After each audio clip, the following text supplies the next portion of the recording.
मेरे पिताजी आर्मी से रिटायर्ड है, मेरे नाना आर्मी से रिटायर्ड है, मेरे ससुर साहब आर्मी से रिटायर्ड है। आर्मी की नौकरी जो होती है वो देश की सेवा के लिए होती है, अपनी सेवा के लिए नहीं होती है। आपको सैलरी चाहिए क्या?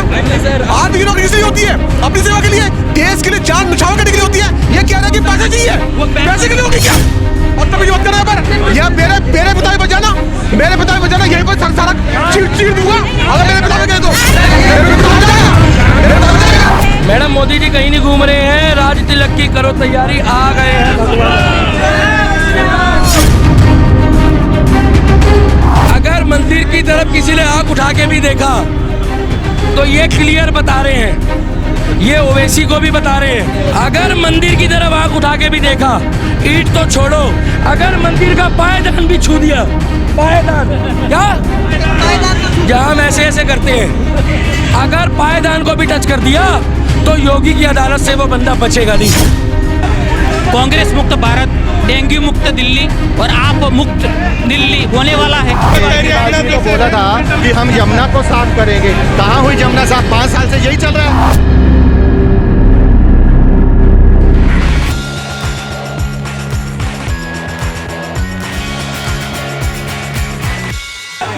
कांग्रेस मुक्त भारत, डेंगू मुक्त दिल्ली और आप मुक्त दिल्ली होने वाला है। आप मुक्त क्यों चाहिए? यहाँ पे शिक्षा पे तो अच्छा काम हुआ है। अरे हुआ है, क्लीनिंग मोहल्ला हुआ है, लेवल पे दिखाओ ना। आप आर के शिक्षा पे आप बोल रहे हो, आर के आश्रम से आप पहाड़गंज तक जाइए, गली ऐसे लगेगी, ऐसा लगेगा कि अंग्रेजों के जमाने से भी बेबत्तर आ गए, यानी कोई गांव में आ गए। धूल झक्कड़ इतनी गंदी हो गई है दिल्ली, खासकर केजरीवाल ने कर दी है दिल्ली। अच्छा सही नहीं है। नहीं, बिल्कुल नहीं है दिल्ली।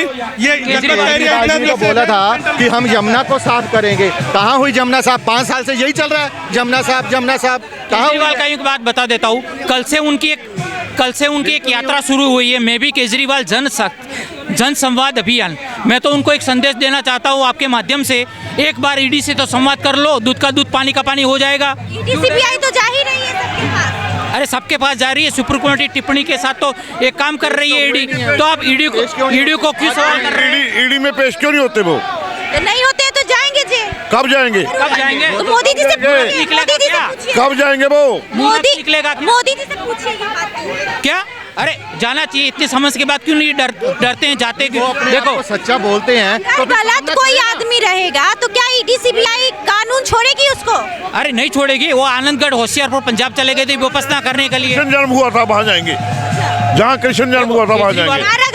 देखो केजरीवाल इतना सातिर बंदे हैं, उनके लिए एक वाक्य कहना चाहता हूँ कि दिल्ली की हवा भी इतनी जल्दी रुख नहीं बदलती, उनके तो बयानबाजी बदल जाते हैं। ऐसे एक दो आए थे तो बोलते 2 कमरे में रहेंगे, अब भ्रष्टाचार लिप्त हमारे जो मंडली में होगा उनको बाहर दरकिनार करेंगे, किया क्या? नहीं किया। बातें बताएंगे हम उसके लिए, बंगला नहीं लेंगे, सिक्योरिटी नहीं लेंगे, 2 घर के मकान में रहेंगे, बच्चों की जो बच्चा संजय सिंह का कहना है, कसम खा लेगा वो देश को क्या चलाएगा? संजय सिंह का कहना है जिसने बच्चों की झूठी कसम खा ली वो देश को क्या चलाएगा? क्या चलाएगा वो देश को? झूठ, जेल से भी उनके पास झूठ के अलावा कोई एजेंडा ही नहीं है। झूठ जेल से भी नहीं, आईआईटी खड़गपुर से निकले IRS ऑफिसर, वो पहले बहुत अच्छा भला टिकट ब्लैक किया है, वो टिकट ब्लैक किया करते थे। आप उनकी हिस्ट्री जानना कभी, पहले वो टिकट ब्लैक करते थे ऐसे 10-10 रुपए में टिकट। संजय सिंह, आम आदमी पार्टी वाले, मोटे से। देखो पहले उनके गुरु कौन थे? अन्ना हजारे। नवंबर 2012 में उनके कंधे पे बंदूक तान के पार्टी बना दी।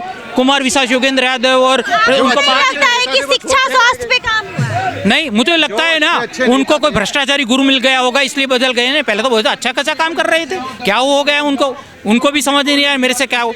वो अपने आप को PM के रूप में देखते हैं, क्या कुछ क्वालिटीज लायकात आपको दिख रही है? पढ़े लिखे हैं। हाँ, मैं बोला ना IIT खड़गपुर से हैं, IRS ऑफिसर रहे, समझदार है, इसलिए तो ईडी के हाथ में नहीं आते। ईडी है ना, मुंह में हाथ निकालवा के सारा उगलवाएगी उनसे। अब जन संवाद अभियान है ना, दिल्ली को कौन संभालेगा? उनका जो जन संवाद अभियान है ना, वो ईडी के माध्यम से ही खत्म होगा। तो मतलब सब जितनी भी विपक्ष है आप लोगों के हिसाब से खत्म हो जाए। अरे विपक्षियों की सियासत लोगों को समझ में नहीं आती। विपक्ष तो जितना मजबूत होगा उतना लोकतंत्र भी मजबूत होगा। हम कौन सा कहते कि विपक्ष ना हो? विपक्ष होना चाहिए। कह रही है, विपक्ष कहती है कि हो सकता है कि हम जब सत्ता में आएंगे तो सारा काला जो है इन लोग का धन भाजपा वालों का वो है। अब ये इनका ऐसा एजेंडा नहीं चलेगा, वो आएंगे ही नहीं, कुछ बिल्कुल नहीं आएंगे, वो बिल्कुल नहीं आएंगे। जो मोदी जी जो कहते हैं वो करते हैं। मोदी जी ने जो कहा है वो किया। उन्होंने 370 का बोला था तो करके दिखाया, राम मंदिर का भी करके दिखाया। जातिगत जनगणना भी बोला था। नहीं, जाति का वो भी आ जाएगा 2024 में, आने तो सभी कानून आएंगे, जनसंख्या निरंतर का भी, CCA भी। काला धन भी आएगा। हाँ, काला धन भी आ रहा है, काला धन भी आ रहा है, सब कुछ आ रहा है। कितने हजार करोड़ की प्रॉपर्टी जो मोदी जी के सरकार में जब्त की है, कांग्रेस की सरकार में बैंक करप्ट हुए, मोदी जी ले रहे हैं, सबसे ले रहे हैं। अभी 55 साल मोदी जी रहे, अभी 55 साल बीजेपी रहेगी, क्योंकि 55 साल कांग्रेस रही, 55 साल इनको भी मौका मिलना चाहिए, उसके बाद कोई और अभी 9 सालों में 55 साल लगातार 55 साल उनको मौका मिला है। सिर्फ 5 साल 2024 में मोदी जी को आने दो, 5 साल में ही आपको दूध का दूध, पानी का पानी हो जाएगा। जितने देश के अंदर प्राइवेट कर रहे हैं, बहुत अच्छा है, बहुत अच्छा होना चाहिए, प्राइवेटाइजेशन होनी चाहिए। सिर्फ मोदी जी को क्या सरकार में क्या होना चाहिए, एजुकेशन है फ्री होनी चाहिए, हेल्थ को फ्री करना चाहिए, डिफेंस सरकार के पास, और फाइनेंस, ये 4 महकमे रखे, बाकी सारा प्राइवेटाइजेशन होना चाहिए। तरक्की होगी, देश की तरक्की होगी। शिक्षा पे 18%। मैडम, ये तो कहना कि प्राइवेटाइजेशन से तरक्की होगी, इसका मीनिंग तो ये निकला कि कांग्रेस की राज में जो भेल, जो सेल, जो एयरलाइंस जो था वो उन्होंने बनाया, इसरो उन्होंने बनाया, PSLV के जो विमान उड़ते हैं हमारे मंगलयान या मार्स पे वो जाते हैं, वो उनकी बनाई हुई संस्थाओं ने करा। इसका मतलब IIT ख़त्म कर दे, NIT ख़त्म कर दे, यूनिवर्सिटीज़ ख़त्म कर दे, तो फिर ज़्यादा तरक्की हो जाएगी। फिर प्राइवेटाइजेशन का मतलब ये होता है देश के सरकारी चीज़ों को प्राइवेट व्यक्ति के हाथ में देना, इससे तरक्की हो जाएगी। ऐसा नहीं होता मैडम। अगर ऐसा होता, जब देश आज़ाद हुआ था तब जीरो था।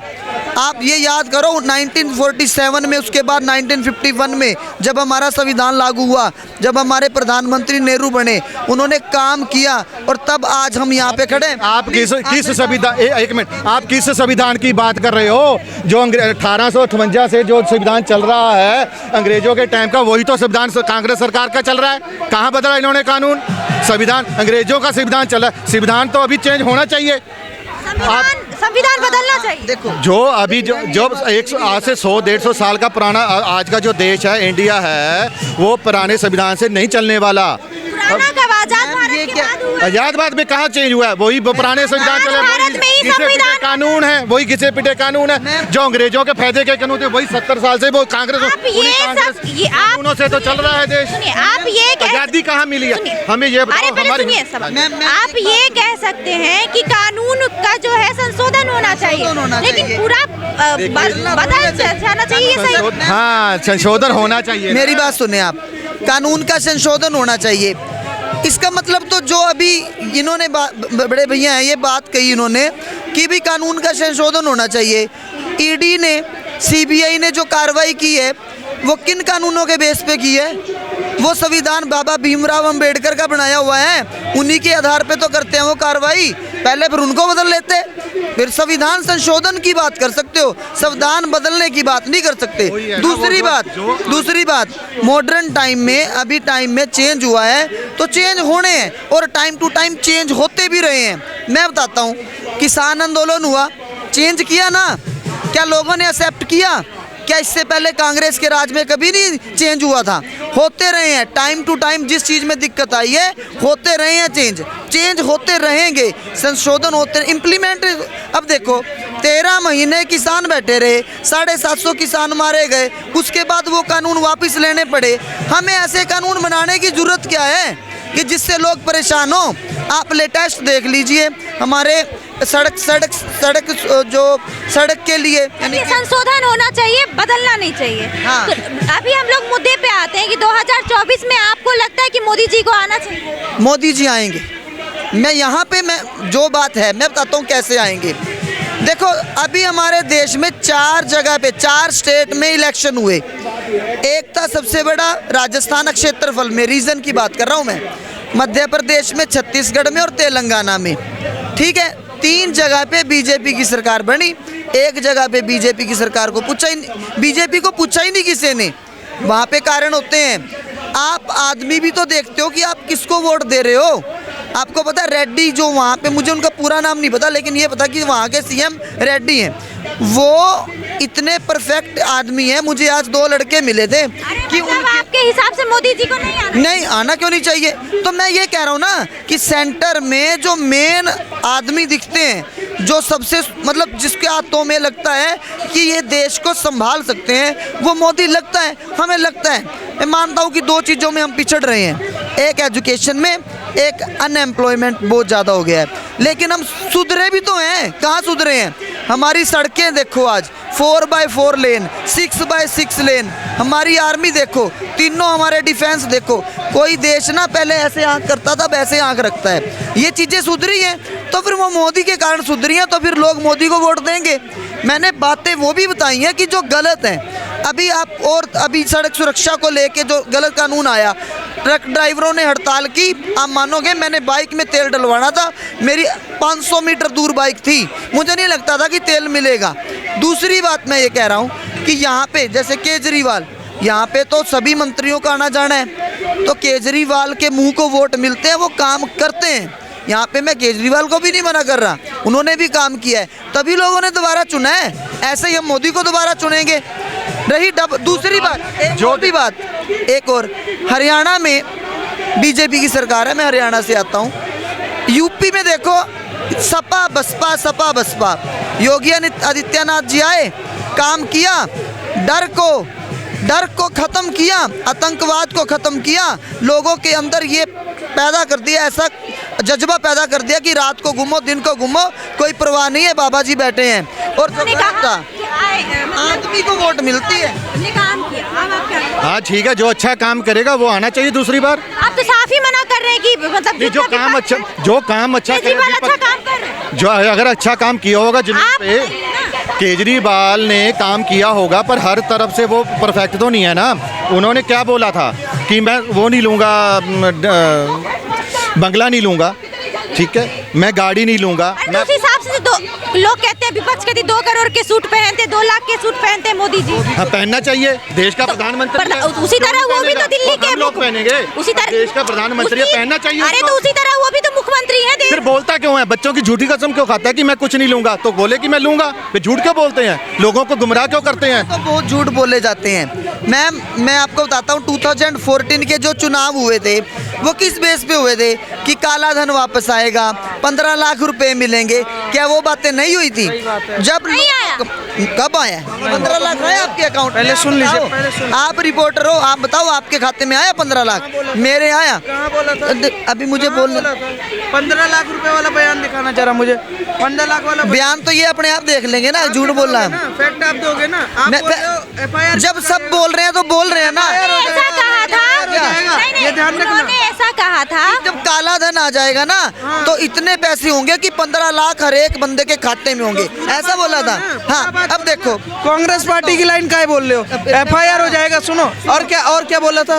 और ये बोले थे कि 2 करोड़ लोगों को हर एक साल पर बोला था, जहाँ पे वो बोलते हैं फैक्ट के साथ दिखाओ जरा। फैक्ट कोई मैं लिख के लेके आया हूँ, मैं लिख के लेके आया हूँ। भाजपा के किसी भी संकल्प पत्र में 2 करोड़ रोजगार का कहीं जिक्र नहीं है, 15 लाख रुपए की कहीं जिक्र नहीं है। जो बयान अभी इन्होंने सुनी, जिक्र नहीं है। 2 करोड़ का कहीं पर भी 2 करोड़, सुनिए, एक सेंटेंस की बात कर रहा हूँ, 2 करोड़ रोजगार का कहीं जिक्र नहीं है। रोजगार बताता हूँ चाचा, सुनो, अनपढ़ता ना करो, पसंद नहीं आता, अनपढ़ वाली बातें मत करो। 2023 का जो नीति आयोग का डेटा वो पढ़े हो? पढ़े ना, तभी दिक्कत है। 2023 का जो नीति आयोग का डेटा है ना, उसमें 1.5 करोड़ से ज्यादा लोगों के PF अकाउंट खुल चुके। PF अकाउंट खुले तो उसका मतलब रोजगार मिला होगा। 17 करोड़ से ज्यादा लोगों ने सरकार से लोन लेकर अपना काम स्टार्ट किया है। बिन रजिस्टर्ड 27 करोड़ लोग अपना काम कर रहे हैं। सरकारी रोजगार में आते 1.5 करोड़ से ज्यादा 10 सालों में रोजगार मिल चुके हैं। आते जरा पढ़े लिख के बात करिए करो। नीति आयोग का सुनिए, आते हैं अब जरा थोड़ा सा अब आगे बढ़ते हैं। नहीं 1.5 करोड़ से ज्यादा रोजगार मिल चुके अब हैं। मुझे भी किसमें? बोलने दो रोजगार पे। आपने क्या बोला? 1.5 मैंने करोड़? कहा 9 सालों में 1.5 करोड़ से ज्यादा लोगों को नौकरियां मिल चुका है। कहीं पर ये रोजगार का ये जिक्र नहीं है कि 2 करोड़ मिलेगा। उन्होंने ये बोला था, सुनिए मैं बताता हूँ रोजगार का जिक्र क्या संकल्प पत्र में, कि अगर हम आते हैं तो आत्मनिर्भर रोजगार की स्टार्ट करेंगे, ठीक है, और सिखाएंगे। उसके बाद स्किल की बात करिए। अरे चाचा तुम अनपढ़ हो गए, तुम्हें पढ़ना नहीं आएगा तो कंप्यूटर चलाना नहीं आएगा तो तुम्हें रोजगार मिल जाएगा। दूसरा ये कह रहे हैं कि देश में भारी रोजगार की दिक्कत है, 12वें अर्थव्यवस्था से 4थे नंबर पे आ गए, बिना रोजगार और बिना काम के आ गए। इंपोर्ट और एक्सपोर्ट में आज हम 27% से ज़्यादा पे काम कर रहे हैं, बिना रोजगार पे आ गए। अरे एम्स बन गए 15 के करीब, तो वो चाइना के लेबर आके बना के चले गए। डेली 36 किलोमीटर सड़क बन रहा है, वो चाइना से लेबर आते सड़क बना के चले जाते हैं, ठीक है। डेली देश में विकास हो रहा है। हमारा जो देश की अर्थव्यवस्था है 2014 से पहले 1.36 ट्रिलियन डॉलर का था, आज हमारी जो अर्थव्यवस्था है 2.7 ट्रिलियन डॉलर की है, 1 ट्रिलियन बढ़ गया, ठीक है। तो वो रोजगार से नहीं है, वो तो अचानक में ही मोदी आए, हवा ऐसे हमारा बिना सब रोज नौकरी से चले गए, फिर भी सब बढ़ रहा है। अनपढ़ वाली बात कर रहे हैं, सुनिए अनपढ़ वाली बात कर रहे हैं। देश में विकास हो रहा है, सब कुछ हो रहा है, देश सुरक्षित है। पत्थर अब रोजगार की बात करते, किसके पास नहीं है? जो पत्थर चलाते थे उनका रोजगार खत्म हो गया। जो देश में अनलीगल काम करते थे उनका रोजगार खत्म हो गया। बम फोड़ने वाले आए, अल्लाह अकबर दे पड़े, वो खत्म। ऐसे लोगों का रोजगार खत्म हुआ है। रोजगार पता है किसको मिला है? जिसने देश की संप्रभुता और देश के अखंडता को बनाते हुए देश के साथ चलते हुए काम किया, उसको रोजगार मिला है, पर पत्थरबाजों को नहीं मिलेगा। अभी आए कह रहे हैं मोदी जी ने बोला था 15 लाख मिलेगा, खुद ही कह रहे वो तो ऐसे बोला था।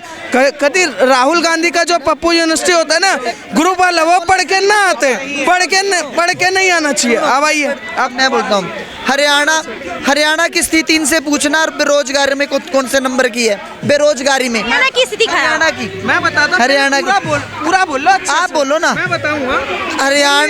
हरियाणा रोज 14वें नंबर पे हरियाणा है, सबसे लास्ट में बिहार है, ठीक है। नंबर पे हरियाणा 14वें नंबर पे, सबसे लास्ट में 28वें में, हाँ, और 28वें नंबर पे बिहार है। सुन लो, 28वें नंबर पे बिहार है, 26वें नंबर पे राजस्थान है, और सुनिए दूसरे नंबर पे उत्तर प्रदेश है, दूसरे नंबर। अनएम्प्लॉयमेंट में हरियाणा फर्स्ट नंबर पे है।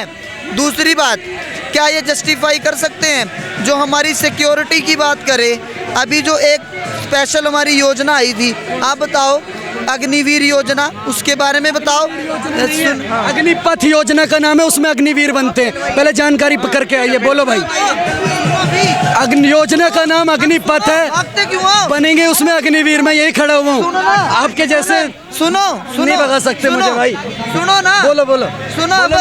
अभी पूरा भाग क्यों रहे थे? बोलने दो। नहीं आप चले गए थे ना। मैंने जो बन के निकलेंगे वो होते हैं अग्निवीर। अग्निवीर मेरी भी सुन लो। योजना का नाम अग्निपथ है, उसमें जो बन के निकलेंगे वो अग्निवीर है। अब बोलिए। हाँ चलो मैं बोल देता हूँ। अच्छा, तो देश के लिए शहीद हो, जो देश के लिए शहीद हो बॉर्डर पे, ठीक है, वो लड़ेंगे। वो लड़ नहीं रहे थे, वो लड़ेंगे नहीं। पूरी बात सुन लो। मैं फिर वो भर्ती किस लिए, मतलब फिर आप मेरी जो इन्होंने अग्निपथ योजना शुरू की, क्या वो देश के सैनिक नहीं है? इनसे पूछो ना, देश के सैनिक नहीं है तो सैनिक कहाँ है वो? अभी पंजाब का एक लड़का मारा गया था, उसको प्राइवेट एम्बुलेंस में, सुन लो, पंजाब का एक लड़का था नौजवान, प्राइवेट एम्बुलेंस में घर भेजा गया, ना उसे शहीद का सम्मान मिला। क्या फिर वो सही सैनिक हुए? बताओ ना, अब देव ना जवाब, बताओ। अच्छा, मतलब 4 साल के बाद जो मरेगा ना, जो अग्निवीर में भर्ती होगा और 4 साल हो जाएंगे, फिर वो शहीद होएगा। जो बीच में होएगा ना, 4 साल बाद मरेगा, तब वो शहीद होगा, उसके बीच में नहीं होगा। अब इनसे ले लो। हाँ बोलो। 1.5 साल तक एम्बुलेंस में उसे भेजा गया या नहीं भेजा गया? चाचा सुन तो लो, तसल या ना बोलो। क्यों भाई, पूरी बात कहेगा वो तो। आना का मतलब क्या है? मुंह में शब्द घुसेड़ दोगे। दोगे, मुंह में शब्द घुसेड़ दोगे, मुंह में शब्द घुसेड़ दोगे, मुंह में शब्द घुसेड़ दोगे। मैं बताता हूँ अग्निवीर की जो ये बुराई कर रहे हैं, अग्निवीर में मैं बताता हूँ 2 साल से ज़्यादा की ट्रेनिंग है, उसके बाद सैनिक तैनात किए जाएंगे, 4 साल बाद उनको रिटायर होगा, 12.5 लाख से ज़्यादा के अमाउंट मिलेगी। और उसमें हर राज्य को आदेश दिया गया कि हर विभाग में 10% का आप आरक्षण देंगे, जिसमें अग्निवीर लोगों को नौकरी दिया जाएगा। तीसरा, हमारा देश 140 करोड़ जनता की है। उन्होंने कहा है कि वो जो शहीद हुए हैं, जो मारे गए, उनको शहीद का दर्जा नहीं दिया। ये फैक्ट वाली शहीद का है ही नहीं है। ऐसा कोई भी डेटा, सुनिए, ऐसा कोई भी डेटा योजना है मैडम, तो पंजाब में शहीद नहीं हुआ, नहीं हुआ, ये शहीद करवा नहीं हुआ, परेशानी से मरा, नहीं शहीद हुआ, अपने घर के परेशानी से मरा है वो, उसका प्रमाण आ चुका है और सेना ने ही स्पष्टीकरण दिया है। अब वो व्यक्ति भाई किसी सरकमस्टांसिस में मर जाए घर की ट्रेनिंग में। आज इनके लिए अग्निवीर का जो इन्होंने योजना नहीं समझ पाए, अग्निवीर अग्निपथ का योजना नहीं समझ पाए और ये यहाँ पे ज्ञान दे रहे हैं। इनको ये बताइए टेरिटोरियल आर्मी के बारे में पता है? शॉर्ट सर्विस कमीशन के आर्मी के बारे में आता है? क्यों नहीं पता? देश में जब से 1985 से रक्षा कर रही है टेरिटोरियल आर्मी, 1985 से, उनके लिए तो कभी नहीं बोला आपने। क्यों? आपको पता ही नहीं है ना, तो झूठी जानकारी बताए। अभी अग्निवीर से अभी कोई आर्मी का जवान अभी ज्वाइन नहीं कर रहा, तो अग्निवीर में अभी तक किसी ने ज्वाइनिंग नहीं की है, जो आपको पता नहीं। ट्रेनिंग नहीं हुआ तो जो लड़का मर गया वो, जो मर गया वो ट्रेनिंग चालू नहीं हुआ है। देखिए, जानकारी रखिए, और आप अगर शहीदों की बात करते हैं तो उसमें भी जानकारी रखिए। जो टेरिटोरियल आर्मी में आते हैं उनका डाटा पता होना चाहिए, और उनको शहीदों का दर्जा ना पहले से नहीं आता है, समझ गए? पहले अपना डाटा रखिए टेरिटोरियल आर्मी का। अग्निवीर के अंदर ये जो बात करे भैया, उनको क्या नहीं मिल रहा है? आप बताइए, आपने नौकरी पकड़ी, 5 साल आपने काम करा, उसके बाद 4 साल आपने काम करा, ठीक है, सुन लीजिए, उसके बाद आपको 2 करोड़ रुपए स्टेट गवर्नमेंट देगी। पहले मेरी बात तो सुन लो, 2 करोड़ रुपए जब स्टेट गवर्नमेंट देगी आपको, अगर आप शहीद हो गए, सेंट्रल सरकार क्यों नहीं देगी? 2 करोड़ बोला है, 2 करोड़ पढ़ के नहीं आओगे, मेरी गलती है। कोई सैनिक भेजा, आप पढ़ के नहीं आओगे, मेरी गलती है। तो आप नहीं पढ़ के आओगे, मेरी गलती है। 2 करोड़ रुपए स्टेट गवर्नमेंट, उसके बाद सेंट्रल गवर्नमेंट अलग देगा, जो इन्होंने काम करा उसका पैसा अलग मिलेगा। दूसरी सबसे बड़ी चीज, चलो आप नहीं शहीद हुए, आपने 4 साल काम करा, रिटायरमेंट हुआ, आपको जो फंड मिलेगा वो अलग। दोबारा पेपर दे के पुलिस में ज्वाइन करिए, आपको छूट भी मिलेगी। आप बैंक में जाइए, आपको छूट मिलेगी। आर्मी का बेसिक क्या जानते हो आप बताइए? मैं सी सर्टिफिकेट होल्डर हूँ। मैडम सुनिए भाई साहब, सुनिए भाई साहब, मैं तो ये जानता हूँ कि जो एक बार आर्मी के बारे में बात कर रहे हैं ना, एक मिनट तीनों सेनाओं को लूट मार के दिखा। मेरे सुनो, मेरे पिताजी आर्मी से रिटायर्ड है, मेरे नाना आर्मी से रिटायर्ड है, मेरे ससुर साहब आर्मी से रिटायर्ड है। आर्मी की नौकरी जो होती है वो देश की सेवा के लिए होती है, अपनी सेवा के लिए नहीं होती है। आपको सैलरी चाहिए क्या? आर्मी की नौकरी इसलिए होती है, अपनी सेवा के लिए, देश के लिए जान न्यौछावर करने के लिए होती है। ये कह रहा है कि पैसा चाहिए, पैसे के लिए होगी क्या? इन्होंने वो नहीं कहा, इन्होंने कुछ और कहा। इन्होंने कहा इनके पिताजी ने कभी तनख्वाह नहीं ली जी, जो इनकी फैमिली में, तो उन्होंने तनख्वाह ली नहीं। पर फालतू की बात कराना पड़े। मेरे पिताजी ये थे, आप मेरे पिताजी थे, मैं इसलिए कहना चाहता हूँ कि मैं आर्मी के बैकग्राउंड से हूँ, इनको पता नहीं है। ये बदतमीजी कर रहा आदमी, यहाँ पर बदतमीजी मत करो, यहाँ पर बदतमीजी मत करना, ना करो। क्यों बदतमीजी मत करो यहाँ पर? यह मेरे पिताजी बचाना, मेरे पिताजी बचाना, यहीं पर सारा चीर दूंगा अगर मेरे पिताजी कहे तो। मेरे पिताजी जाएगा, मेरे पिताजी जाएगा। अग्निवीर योजना के बाद टच कर दे, टच वही खड़ा है। हरियाणा का हूँ मैं। मेरे बाप ने देश की सेवा करी है, समझे ना? मेरे बाप में बचाना, मेरे बाप में बचाना, बाप में बचाना। बोल रहे मुझे क्या पता था? मेरे बाप ने बोला, अरे मुझे क्या पता है? ये ढोंगी है, मुझे क्या पता? ऐसे होते ढोंगी। तुम्हारी फैमिली फौज में थे, अब इनको सेना से प्यार था, अब जब किसी का बाप शहीद हुआ देश के लिए, मुझे बोलने दो, कुछ और बोलने दो। मैं मुझे बोलने दो। अबे अभी सभी बोल रहे थे, अब मुझे बोलने दो। उन्होंने बोला मेरी फैमिली में ये था, मेरी फैमिली में ये था।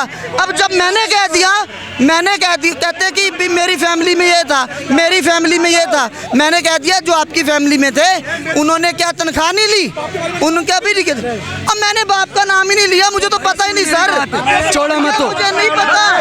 इंडियन नेवी का सैलरी ली, मेरे पिताजी ने अपने खून पसीना बहाया आर्मी के लिए। यहाँ पे बकवास करने जो नहीं है, तुमको नहीं पता, फिर तुमने कैसे बोला कि सैलरी नहीं ली? तो फिर मैं और क्या बोलूं, जब उनको नहीं मिला, आज नहीं मिला, कांग्रेस में भागना पड़ेगा, लोहा बनना पड़ेगा। अरे हमारे मैं भी फैमिली से हूँ, ऐसे नहीं बनता है। अच्छा चलिए मुद्दे पे आते हैं, अरे मुद्दे पे आते हैं। हरियाणा, चंडीगढ़, हर भारत के स्टेट के लोग जाते हैं। मुद्दे पे आते हैं। और तेरे को पता है लेके कर दिया, रेजिमेंट से हूँ, कर दिया, ऐसे लेके कर दिया। बीजेपी की बात मुद्दे पे आइए भाई साहब, मुद्दे पे आइए।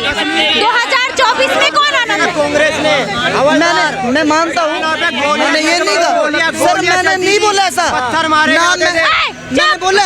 सुनो आप भैया, वहाँ कहाँ गए आप? उन्होंने बोला कि भी मेरी फैमिली में से ये था। मैं बोल रही हूँ 2024 है क्वेश्चन सुनना। भाई साहब मैं सवाल पूछ रही हूँ, कुछ बोले कुछ और जा रहे हो, दिमाग खराब कर दिया। हर रोज का यही तमाशा है।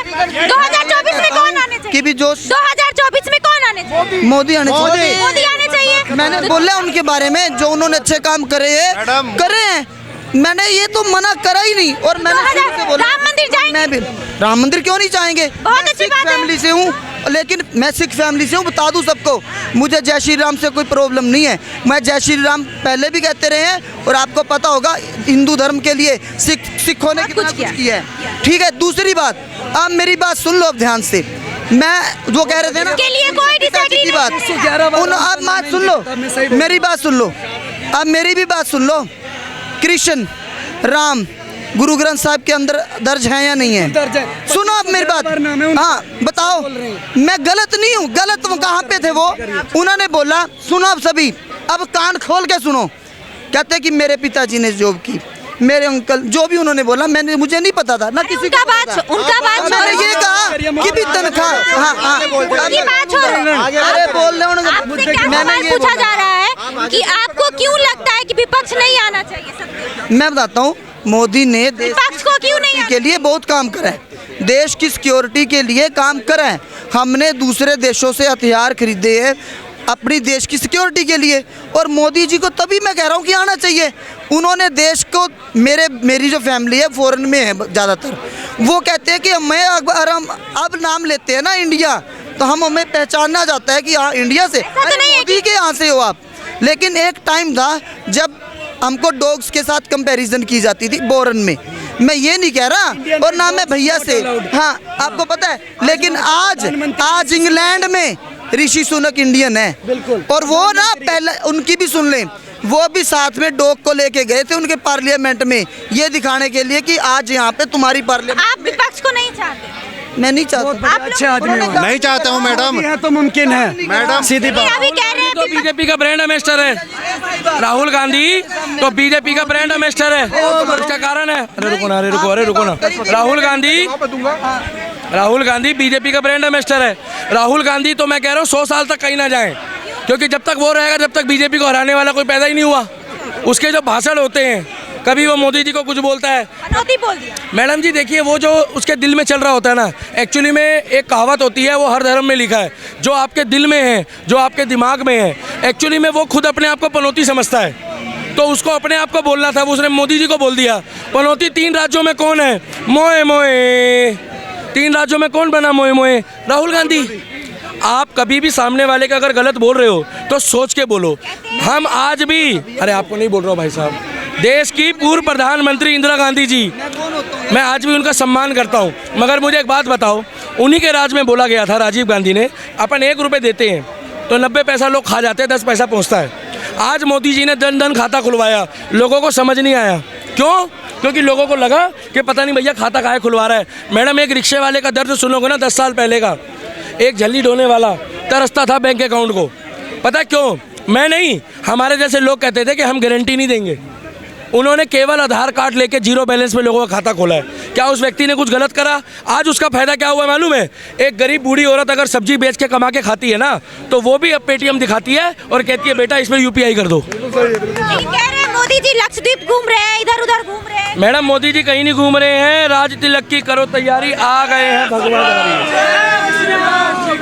वहाँ पे ये भी चल रहा है कि भाई लोगों को आने से मना कर दो। देखिए मैडम सुनिए, मैं 22 तारीख की तो गारंटी नहीं लेता। मैं तो एक ही बात बोलूँगा, अगर जो भी भाई बंधु, ये लाइन जरूर डाल देना, अगर आपके चैनल में कोई सनातनी हमारे धर्म को थोड़ा सा सम्मान करता हो, 22 तारीख को अगर आप अयोध्या ना भी जा पाओ तो कम से कम 22 तारीख को जिस तरीके से आपने दिवाली मनाते हो हर साल, 500 साल बाद पहली दिवाली पड़ेगी मैडम। ये 500 साल बाद कि हमारे राम जो टाट में थे, आज हमारे राम लला ठाट पे है। सीता माता भी कहती होगी राम, आपकी जन्मभूमि में इस कांग्रेस पार्टी, उस बाबर ने जो नंगा आया था, उस व्यक्ति ने हमारा मंदिर तोड़ के उसमें खाली एक चबूतरा रखा और बाबरी मस्जिद बना ली।